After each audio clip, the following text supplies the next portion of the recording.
सातारा जिल्ह्यातल्या कराडमध्ये सेक्स स्कॅन्डलचा पर्दाफाश करण्यात आलाय।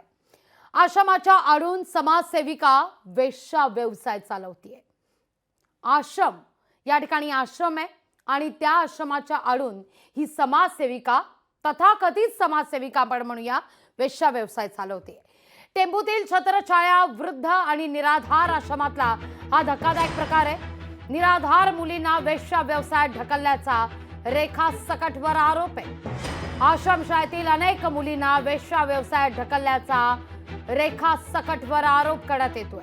सेक्स स्कॅन्डलमध्ये अनेक बडे पोलीस अधिकारी असल्याचा संशय सुद्धा आहे। एका मोठ्या राजकारण्याच्या भावाचा सुद्धा या सेक्स स्कॅन्डलमध्ये समावेश आहे। लोकशाही मराठीकडे खात्रीलायक ही माहिती प्राप्त होतीये। रेखाच्या आश्रमात यापूर्वी अनेक मुली होत्या अशी माहिती मिळते।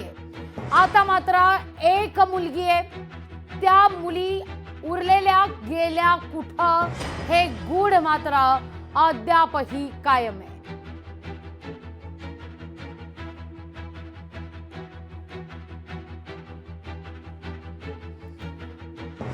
या सगळ्या विषयी अधिक माहिती घेण्याकरता सुरुवातीला साते कराडला आमचे प्रतिनिधी शशिकांत सूर्यवंशी यांच्याकडे। शशिकांत, काय चाललंय कराडमध्ये हे सगळं? मोठ्या राजकारणाचा भाऊ सुद्धा या सेक्स स्कॅन्डल मध्ये असल्याचं कळतंय। काय हा नेमका हा सगळा प्रकार आहे? लागवी जर आपण पाहिलं तर हा धक्कादायक प्रकार कराडमधून समोर येतोय। सामाजिक बांधिलकीच्या नावाखाली अशा पद्धतीनं एखाद्या निराधार मुलींना आणि महिलांना सेक्स स्कॅन्डल मध्ये ओढणारा हा एक धक्कादायक प्रकार आहे।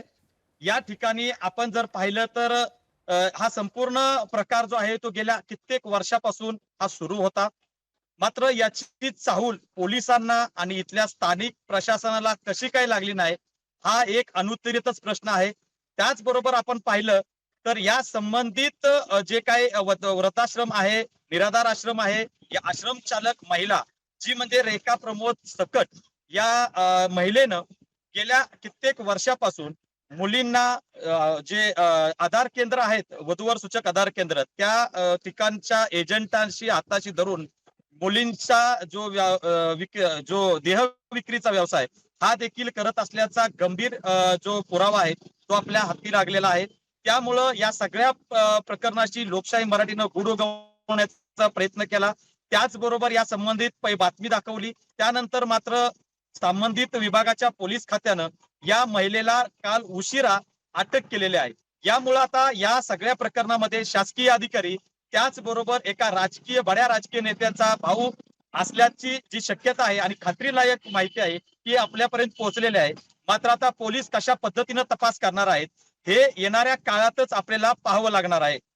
लागवी आपण पाहतोय शशिकांत, या सगळ्या मुद्द्यावर आता पोलीस सुद्धा तपास करताना दिसतंय। ही दृश्य आपण पाहतोय हेच आहे छत्रछाया वृद्ध निराधार आश्रम।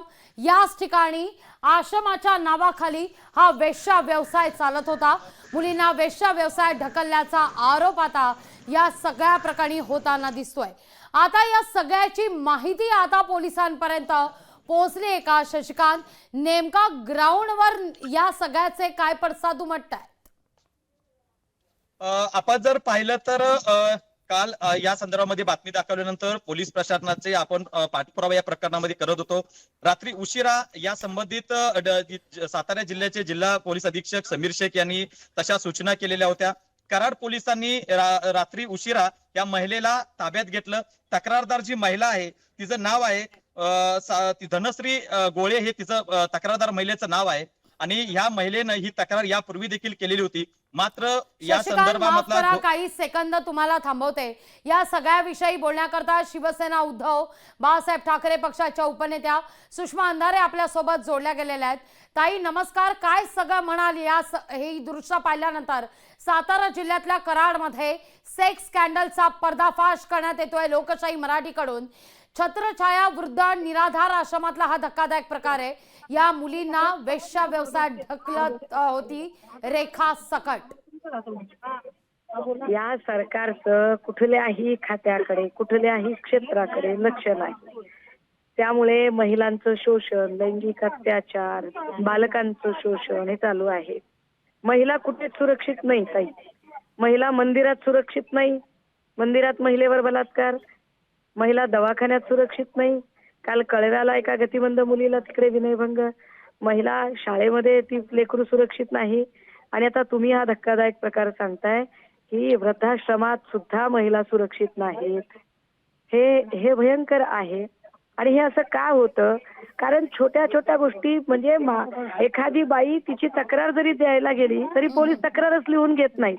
म्हणजे बदलापूरमध्ये आता इंटरनेट बंद आहे. मी सकाळी 11 पासून बदलापूर शहर पोलीस स्टेशनच्या समोर रस्त्यावर बसून आहे. आता जवळपास 5 तास होत आहेत आणि अजूनही बदलापूर पोलिसांनी कसलीही चौकशी विचारपूस केलेली नाही. इथे किमान एक 400-500 लोकांचा जथ्था सकाळी 11 पासून आम्ही बसलेलो आहे. सरकारला काही घेणं देणंच नाहीये या गोष्टींशी. अगदी अगदी ताई, धन्यवाद आमच्याशी संवाद साधलात त्याबद्दल.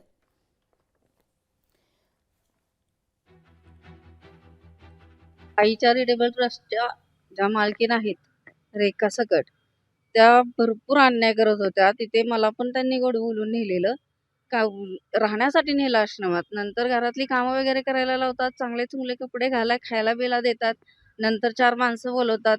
आणि अशा मीच नाही, भरपूर महिला आहेत की त्यांच्यावर अत्याचार झालाय. आणि मी जेव्हा हे काम करायला नकार दिला त्यावेळेला त्यांच्या भावानी बोलवून घेतलं त्यांनी आणि मला मारहाण, दारू पाजून मारहाण करून घरात कोंडून. त्याच आश्रमात आता एक मतिमंद मुलगी पण आहे, नाव आहे तिचं. तिला सुद्धा तेवढाच त्रास देते, मारहाण करते, सकाळपासून काम करायला लावते.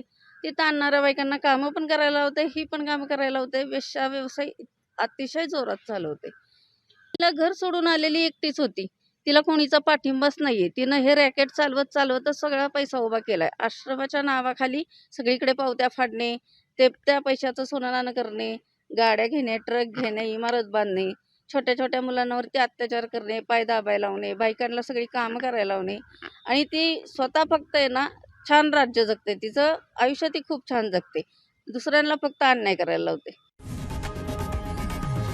लोकशाही मराठी ऐका, पहा, जागरूक रहा.